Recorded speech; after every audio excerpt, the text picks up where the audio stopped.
If the world feels too loud today, you're in the right place. Let the sound of rain and a gentle voice help you drift off. Subscribe if calm moments like this matter to you. What time do you usually start listening? What's your favorite time of day to press play on videos like this? When she died, the house didn't feel empty. It felt paused, like it was waiting to be unwrapped gently, with both hands. I arrived the morning after the funeral. The key was already in my coat pocket. No one told me to go. It just felt like something I had to do. Her house had always been quiet, not silent, just the kind of quiet that made you want to speak softer, even if no one else was home. I let myself in without knocking. The air smelled like old cedar and the ghost of her tea.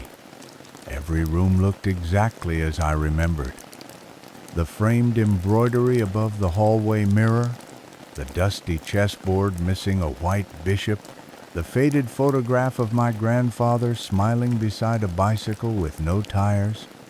Nothing had been disturbed, except for the dust.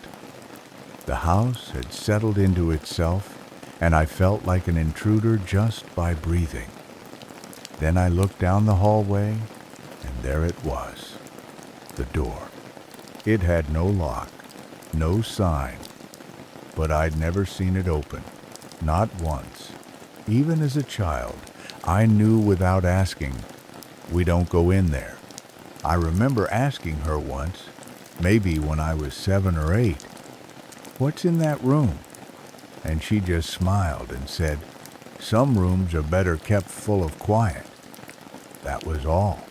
And somehow, I respected that. We all did. That day, I stood in front of the door for what felt like forever. My hand hovered over the knob. It wasn't fear, it was reverence. Like cracking open a letter never meant to be read and knowing it will read you back.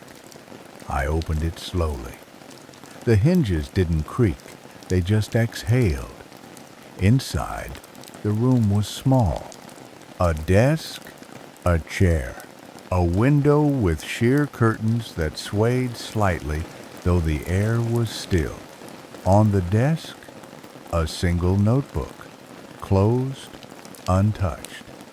The kind she used to write shopping lists in. The walls were bare. No photos, no clocks, no scent of lavender like the rest of the house. Just stillness.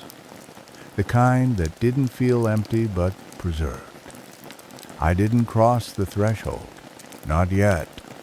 I just stood there, one foot in the hallway, one in the past. And I thought, why did she never enter? Or did she just once? Maybe the room wasn't about secrets. Maybe it was about protection. Some griefs, some memories, are like glass, kept whole only by not being touched. But I was here now, and the door had opened. I stepped in, finally. The air didn't shift. There was no sudden chill, no cinematic gust of wind. Just the soft sigh of a floorboard and the hush of old wood greeting old blood. The room felt like it had waited its entire life for someone to sit down without asking questions. I pulled out the chair, sat. The notebook on the desk was thin, its cover smooth but worn at the edges like something gently handled, often opened, rarely finished. I opened it to the first page. There was no title, just a single line written in her soft, rounded handwriting. "This is where I keep what I cannot say aloud." I paused, let the words settle in me, then turned the page. They weren't journal entries, not really. No dates, no structure, just moments, vignettes, pieces of memory folded like letters, never sent. Sometimes I hear his footsteps long after the floor has stopped creaking. I wonder if my son ever knew that I watched him sleep when he was sick, afraid the fever would carry him away like a storybook ghost. I still have the dress I wore when he proposed, though I can't bear to look at it. Each page was like holding her voice in my hands, not the one she used at Sunday lunch or while folding laundry or when scolding me gently for putting my elbows on the table. This was the voice she kept under everything, the quiet underneath the quiet, the grief she didn't burden anyone with, the love she never stopped holding, even when it grew too heavy. On one page she wrote, "I made this room so no one else would have to carry what I couldn't let go of." I stopped reading, closed the notebook gently, as if it might wake something. I looked around again. The room was so small, but it felt vast now, not in size, but in meaning, like it had stretched to fit all that she couldn't say. And yet, there was no sadness in it, just a kind of aching peace. Like finding a lullaby she wrote but never sang. I sat there for a long time, not reading, just listening. Not to the air, or the house, or the silence, but to her, finally. As if she'd been waiting all this time not for someone to open the door, but for someone to stay a while without needing answers. I stayed seated, notebook closed, its weight somehow heavier now that I'd read from it. There was no need to rush. The room didn't invite movement. It invited presence. But my eyes wandered, as they always do when silence starts drawing questions in the air. That's when I saw it, a small box tucked neatly on the shelf just above the desk. Not hidden, not displayed, just placed. It was wooden, unpainted, about the size of a book, with no latch or label. I stood and reached for it with both hands, like you would a fragile memory. It was light, too light, in fact. I half expected it to be empty, but when I opened it, something inside me paused. There wasn't much. A folded handkerchief, soft and yellowed with age, a small tin of dried lavender, and beneath them, a piece of paper folded 3 times. It crackled when I opened it. The handwriting wasn't hers, it was his, my grandfather's. I recognized it instantly. Sharper letters, slightly slanted, like someone always in a hurry but still trying to be neat. It wasn't a letter. Not really. Just a line. "When you're ready to forgive me, I'll still be here." That was all. No date, no signature, just that.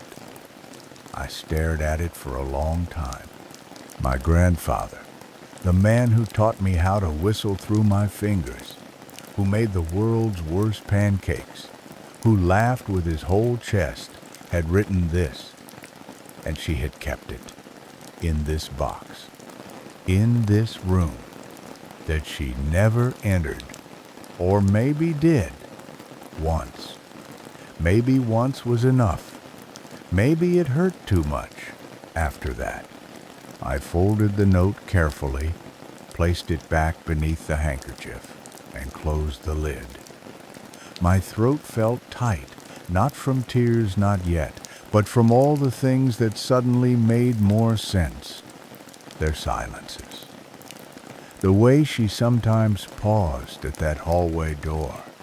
The way he'd hum old songs at dusk, never finishing the verses. This wasn't a room of secrets.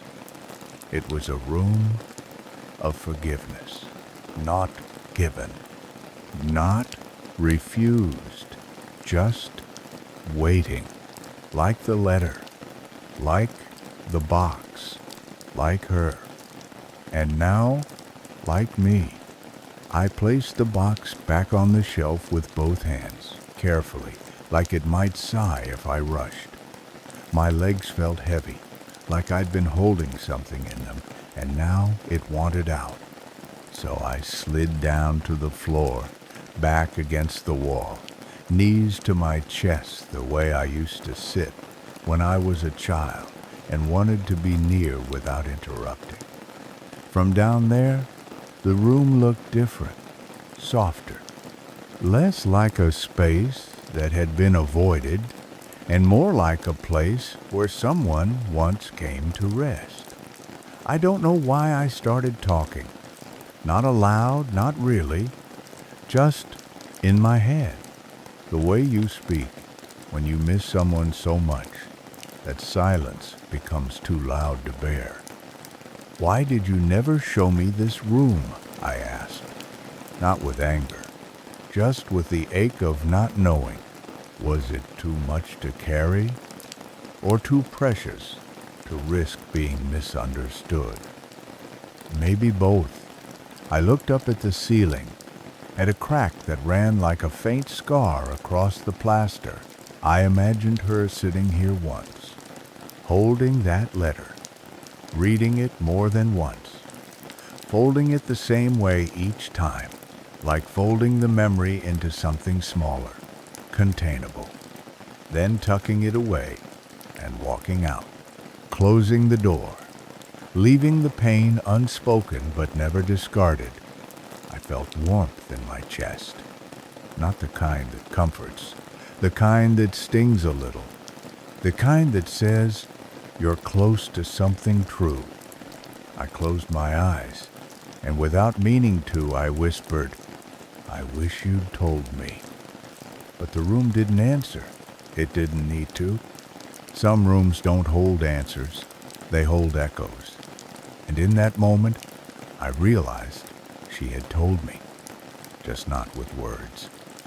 She left a door unlocked, a notebook half full, a box on a shelf, a boy with questions, a room with space, enough for all of it.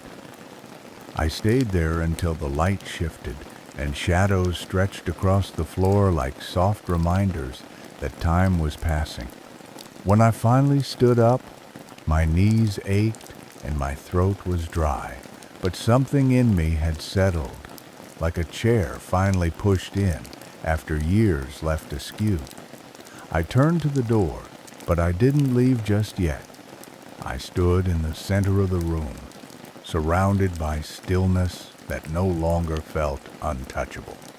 It wasn't sacred in the way of museums or forgotten churches.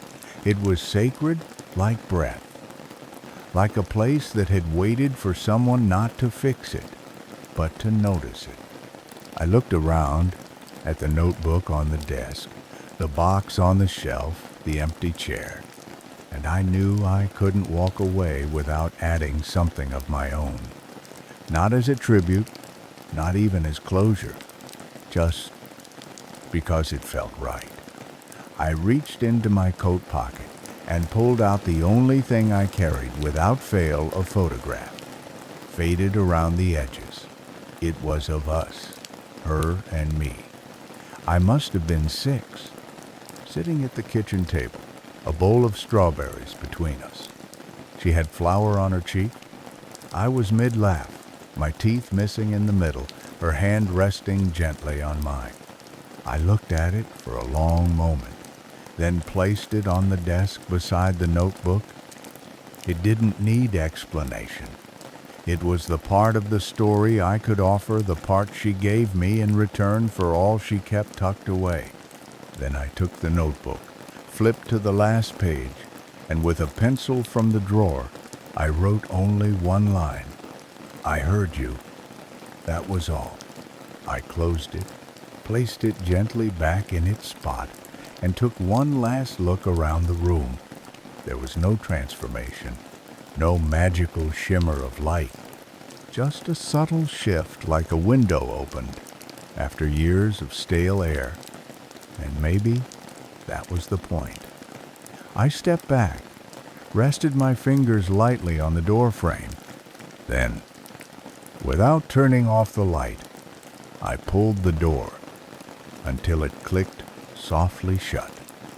Not locked, never locked, just resting.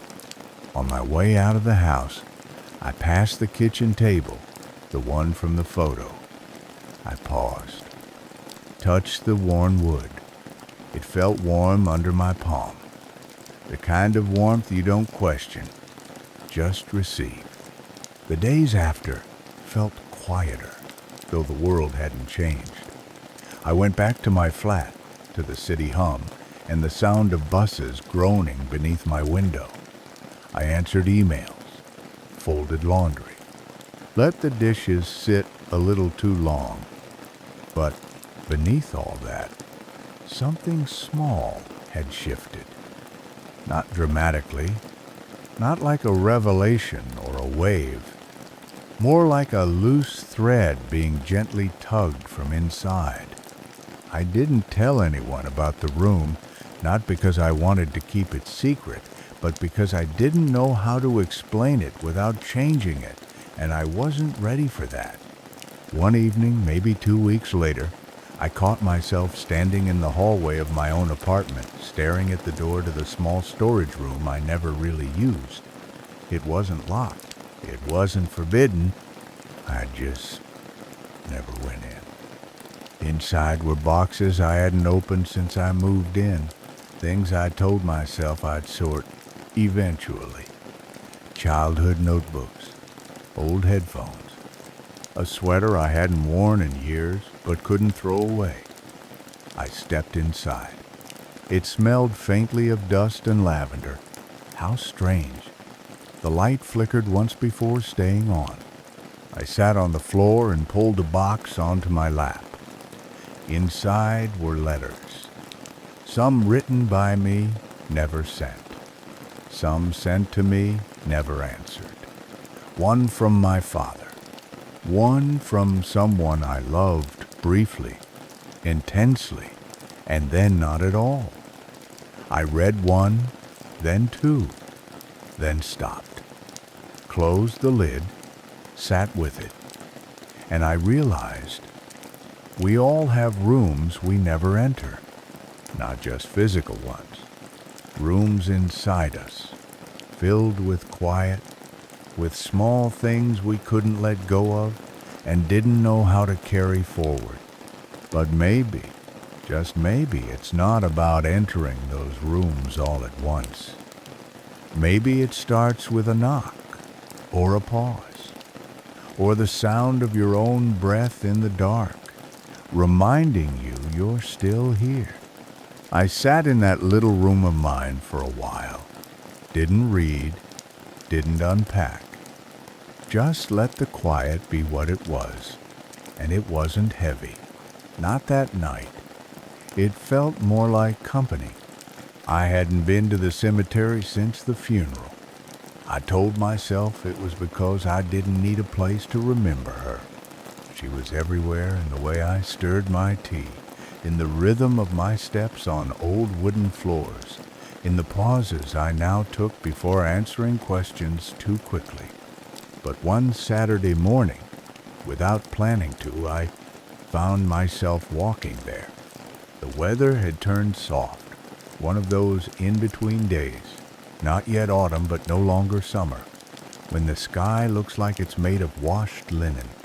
I stopped by a second-hand shop on the way and picked up a small, simple object, a music box. It was dented at the edge, and when I turned the key, the melody was uneven, as if the song itself had been forgotten mid-phrase. I liked it immediately. I walked the rest of the way in silence. Her stone was modest, just like she would have wanted smooth gray, no flourishes, just her name and the dates. I stood for a while, then crouched down and placed the music box gently on the grass. I didn't wind it, just let it sit there. It wasn't a gift. It was a conversation, a way of saying, I found the room. I heard you. And now, here's something from me. I sat on the bench nearby, hands in my jacket pockets, not waiting for anything in particular. The air smelled faintly of soil and pine needles. A bird landed on the edge of the stone, glanced at the box, then flew off. I smiled. Not at the bird, just at the moment. And I remembered something she once told me when I couldn't fall asleep. The world doesn't speak loudly at night. You just have to be still enough to hear the soft parts. That's what this felt like. A soft part of the world. A moment that didn't need to be remembered because it was never trying to be big enough to forget. I stayed until the sun slipped behind the trees, then stood, brushed the grass from my knees, and whispered, "I'll be back." But not because she needed me to be, because I wanted to be. And because there are some doors we don't return to, but we carry the key with us anyway. That evening, after I returned home, I sat at my desk with a pen in hand and a blank piece of paper before me. I didn't plan to write, but something about the walk back, the way the wind moved like it knew which direction to go, made me feel like it was time. I started without a greeting. No dear, no to, just words, as if they knew where to go, even if I didn't. I wrote slowly, without crossing anything out. Today I brought you something that plays music. It's not new, but then again, nothing worth keeping really is. I don't know if you ever imagined this part me, grown, sitting in a room you never spoke of. But if you did, thank you.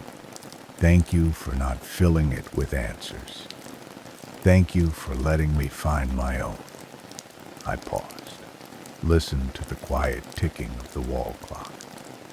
I understand now, not everything has to be shared out loud to be real.